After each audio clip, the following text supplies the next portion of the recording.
Okay, hello everyone. This is the wrap up for replying to negative responses. So we're just gonna review over a couple of things here. The first point we've got here are general responses and detailed responses. So we need to understand when to ask the question, what's wrong? When you ask a person, how are you doing? And they answer, I'm not too good, and they end their statement like that, it doesn't give you a lot of information. So that's when you're going to ask, what's wrong? Because the response is so general. Now, if the person gives you a detailed response, there is no reason to ask what's wrong.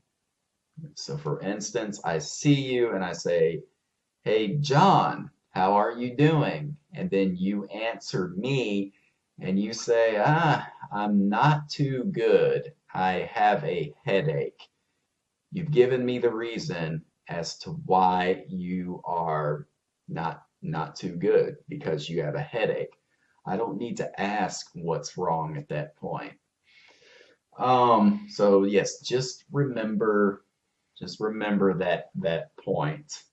Um, Another thing we can do is we can use adjectives, especially we're going to use adjectives just to kind of talk about like any aches that we have, such as a headache. Um, so I ask you, how are you doing? I'm not too good. What's wrong? You can answer, I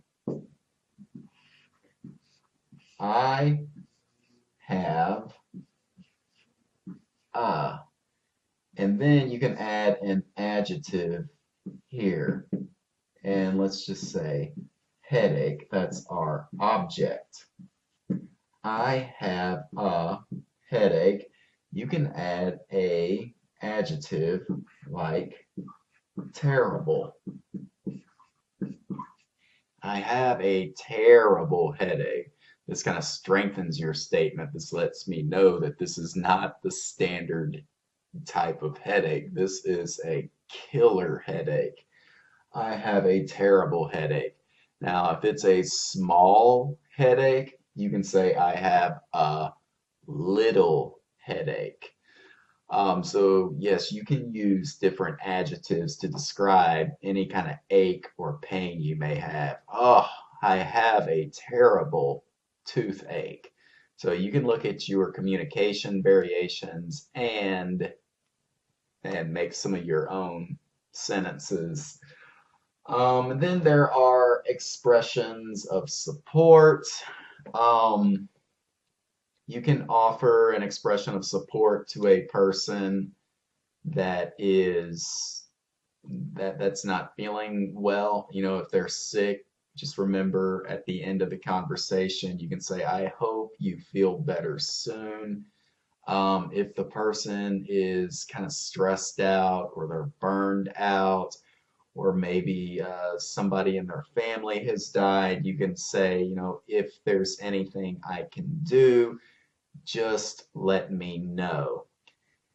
Now, if a person says that to you, be sure to give them an expression of gratitude, like a thank you. Thank you for your concern. I appreciate your concern. Now, there is one thing that we did not go over in the lesson, and that is saying, I'm sorry to hear that. Now, we're adding this in, and if you ask a person, if you ask them what's wrong, and they say, I have a headache, you can offer them a this is just you're expressing concern for the person. I'm sorry to hear that. Wow, I have a terrible headache. Oh no, I'm sorry to hear that. Or you can say, I hate to hear that.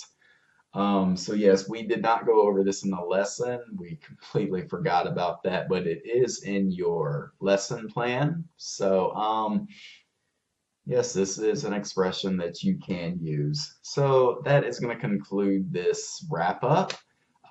Thank you very much for following along.